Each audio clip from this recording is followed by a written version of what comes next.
with this new way of doing it, with the internet marketing, with social media, what are you using? Are you just on Instagram? Are you on TikTok? Are you capitalizing on LinkedIn? What should people be using the most on? Do you think 100% Instagram?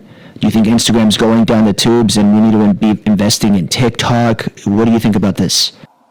I think like my easiest system, right? It's one like if you're trying to build a business, like you need to have an outbound sales system, right? So that means like you're sending outbound messages to people. If you're not doing outbound in any business, like you're totally, shooting yourself in the foot. But like, yeah, I use Instagram, I use LinkedIn. I haven't used Facebook that much, but that's another like traction channel that I want to start leveraging. Like I just brought on a VA to kind of like offload a lot more of my prospecting work. So like I can kind of develop another prospecting channel.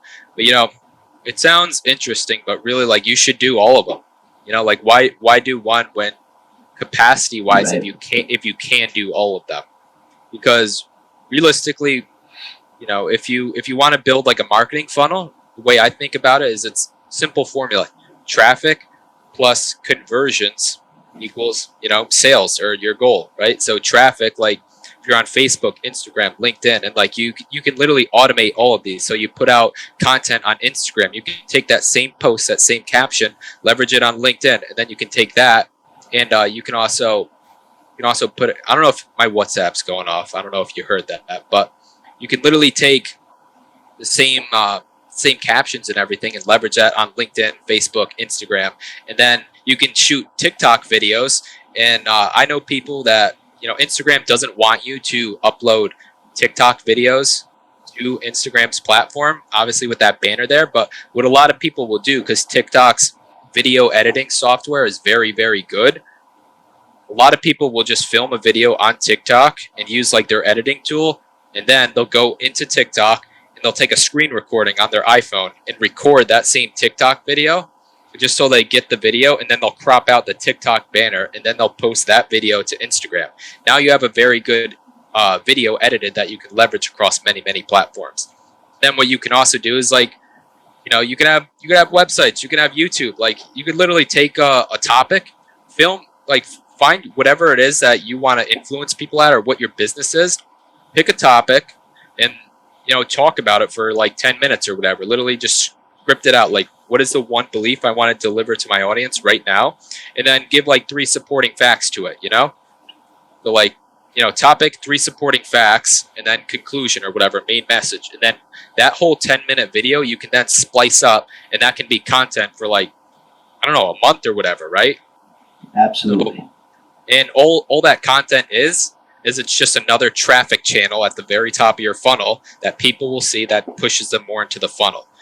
And then once you have that, like, yeah, you have to be able to have tools that like convert people, right? So, when wherever it is you're trying to drive people from those social media channels or from Google or Instagram or whatever, like for instance, if you're using Google, say you have a website, you're also using SEO.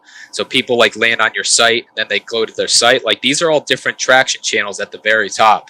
But what's in the middle of your funnel is like, your programs and stuff like that. So like ideally, if you're an e-commerce business or something like that, how do you drive people to your product pages or your sales pages and stuff like that? And then like you buy them. And then what's like the next step after they buy something from you? You want to get them to buy again, right?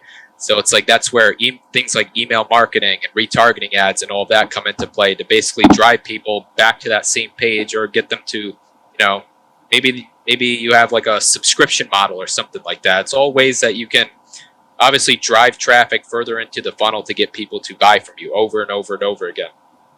And like for me, I would say, of all the channels out there, the one like I specialize in and the one that I think is the best is email marketing for sure. Reason being, like there's been tons and tons of studies basically that showed the ROI that most companies do get from email marketing, and consistently, study after study, it's proven to be within 40 to 44x ROI through email marketing. And like that's not just like companies like MailChimp or Campaign Monitor, like the strategy consulting firm, like the always rated the #1 strategy consulting firm in the world, McKinsey and Company, even released, I believe, like a white paper that proved email marketing has a 44x ROI as well. And the thing is, when you think about it, if you're focusing on TikTok, if you're focusing on Instagram, if you're focusing on LinkedIn, if you're focusing on Twitter, Google, those people own your platform and your audience, right? Like Facebook could delete your profile.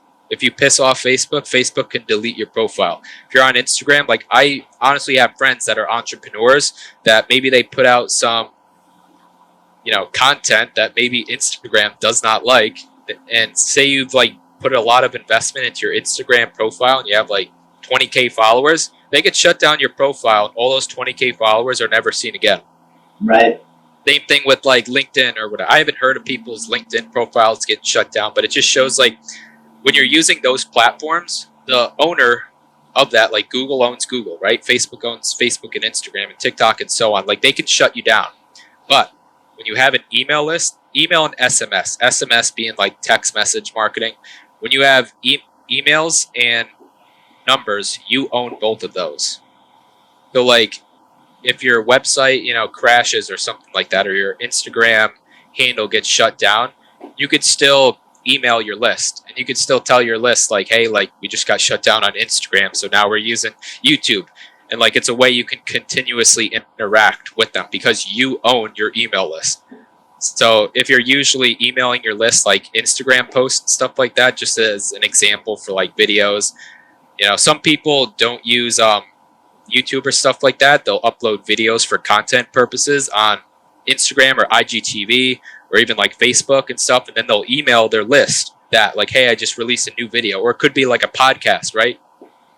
A lot of business owners have their own podcasts, and then you email them like, hey, we just released our newest episode. We talked with this expert. We talked about these topics, whatever, like check it out here. Either way though, you always control the flow and the way your email list works. When you build an email list of like, I don't know, 1,000, well, actually depends on your, I don't want to get too much into the weeds here, but like depending on what your service is, you could easily, if you have a profitable email list, your profit margins are high enough. Like there are people who make, one guy that I follow, Justin Goff, he's one of the best copywriters in the world. I think his list is like maybe 3,000 or something like that, he says, and he easily makes like $1 million through his email list.